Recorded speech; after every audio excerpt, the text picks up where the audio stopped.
country in around 3100-ish BC, where the north and south become united. So the very first pharaoh, king, or pharaoh, whatever you want to call him, was Pharaoh Narmer. Here is a plaque, a palette showing Pharaoh Narmer. Now this is a replica, it's a cast. Now I don't like to show you replicas here because this is the British Museum. Everything we have is fantastic and genuine. But there's a story behind that, because one of the reasons we have such a fine collection is that it was the practice that whoever found something abroad was allowed to take it away and take it home with them. It's not something that would happen today, of course.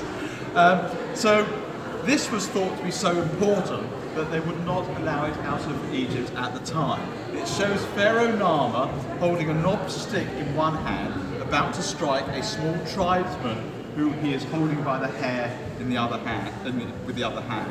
It's a real symbol of macho Pharaoh power, really strong symbol here.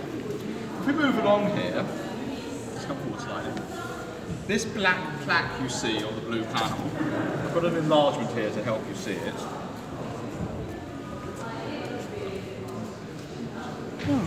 Now, this small plaque was found in the tomb of Pharaoh Den.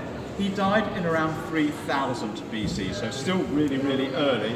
He was only the 5th pharaoh in that huge long line of pharaohs. This small plaque label was found in his tomb. It is made of ebony, a hard wood from down in the heart of Africa, and it was attached to a jar of olive oil in his tomb.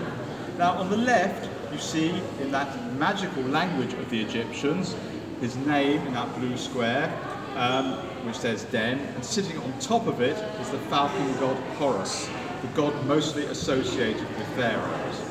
You've got to think about this, that the Egyptian writing system, it only started in 3200 BC, this is 3000, so a really early example of one of the oldest writing systems in the world. And then on the far right, you see a little stick man doing some running. Well, that represents a real occasion, because around 30 years into the reign of a pharaoh, they were taken out into the desert by their high priests and required to run around a series of markers in the desert representing the borders of Egypt to show that they were still fit to rule. It was called the Jubilee or Sed Festival, and here is Pharaoh Den's Jubilee or Sed Festival on this small label. And then if you look at the cream label next to it here, it's called the sandal label because it was also in Den's tomb, attached to a pair of sandals, and we know that because scratched on the back of it is a diagram, a drawing of a pair of sandals. But on the front of it, I should say this is actually ivory, but it's not elephant ivory, it is hippo tusk ivory.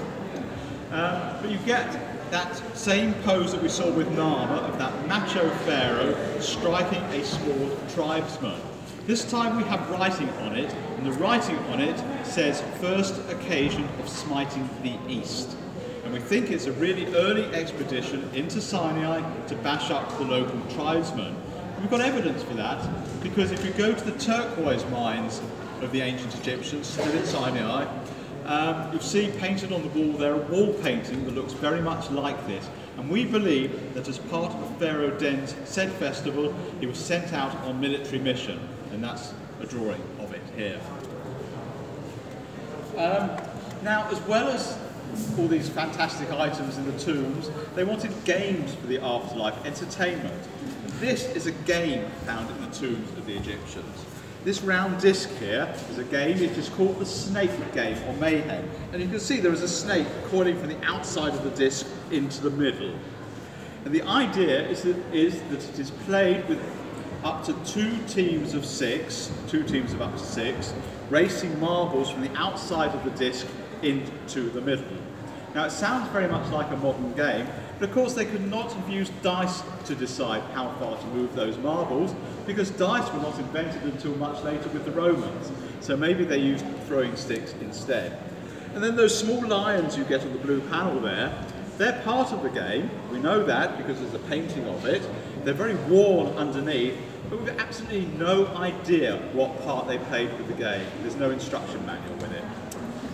And then if you want a small some idea of what these tombs look like, look at this photo on the top left there. That is Pharaoh Den's tomb, as found by archaeologists. These tombs, they're called mastaba tombs. This is at Abydos, down in the south of the country. They're huge, two-chambered structures dug down into the bedrock, mud brick lined with a wooden ceiling. And then surrounding it, you can see lots of smaller chambers. Now in those were buried the slaves of the pharaoh at the time of his death. The pharaoh wanted people in the afterlife to do his work for him, so he took his slaves. Now fortunately for the slaves, this practice died out quite quickly, and instead of real slaves, they started burying wooden models, wooden dummies instead, to come to life for the afterlife. Now I'm pretty sure the slaves appreciated this policy shift.